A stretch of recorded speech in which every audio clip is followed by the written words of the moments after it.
oled uuringutega kindlasti kokku puutunud ja tead, et neid on väga erinevaid. Tellijana oleneb aga kõik sellest, mida sa teada tahad. Lisaks on liikvel 3 müüti, mis ei pea paika. Esiteks, kliendid ei tea, mida nad tahavad. Jah, ma olen päri, nad ei peagi teadma. Nende asi on rääkida oma kogemustest. Teiseks, et me ei saa uuringust midagi uut teada. Sellega ma üldse päri ei ole.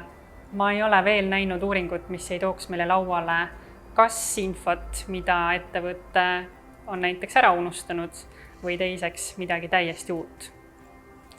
Ja kolmandaks, et uuringusse on vaja väga palju inimesi.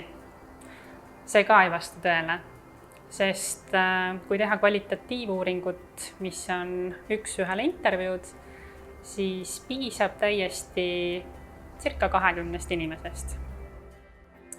Seega kokkuvõttes need müüdid ei vasta tegelikkusele ja sellele ei peaks keskenduma, vaid meie aitame sul paika panna eesmärgid, hüpoteesid ja tuua lauale selle info, mis aitavad sinul teha paremaid äriotsuseid.